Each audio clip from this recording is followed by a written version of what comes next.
Ngayong Consumer Welfare Month, muling magbabalik ang pinakaabangang trade fair ng Department of Trade and Industry Central Luzon o DTI-3.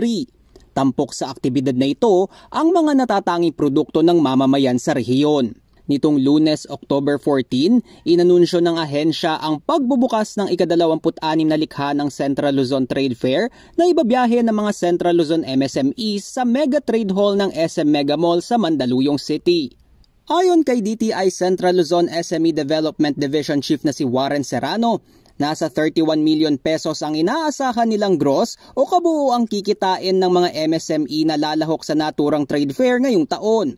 Mas mataas ito kumpara sa 25 million pesos na naabot ng naturang trade fair nitong nakaraang taon, dahilan upang mas itaas pa nila ang kanilang target. Sa gaganda naman ng mga products natin, siyempre mabibili yan, no? In fact, mayroong mga nakabenta last year nakakuha ng mga institutional buyers, meaning ito yung mga big buyers, no? Kaya tinaasan natin, no? Kasi we are expecting, no, that these products will really sell given the promotion that we provide and given the quality of the products. 152 ang bilang ng mga MSME na lalahok sa Central Luzon Trade Fair ngayong taon. Sa Pampanga, inaasahang manggagaling ang pinakamalaking kita mula sa 31 kalahok ng probinsya. 31 din sa Bulacan, 22 sa Tarlac, 20 sa Nueva Ecija, 18 sa Bataan, 16 sa Zambales at 14 naman sa Aurora.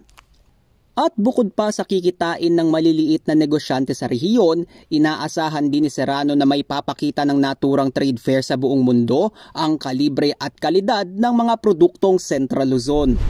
What it does for the culture of Central Luzon is to provide a regional branding of quality products na pag sinabi mong likha ito ng Central Luzon, it means na kalidad po ito, pinaganda po ito, pinaghirapan po ito, at affordable po ito. Alam niyo naman po na sa loob ng 25 years ay nakatulong na ng more than 1,000 no, na mga MSMEs yung ating likha ng Central Luzon Trade Fair. Nag-provide ng market access sa ating mga maliliit na negosyante. Samantala, tiniyak din ng DTI na sumailalim sa sertipikasyon ng Bureau of Philippine Standards o BPS ang mga produktong ipagbibili sa Central Luzon Trade Fair.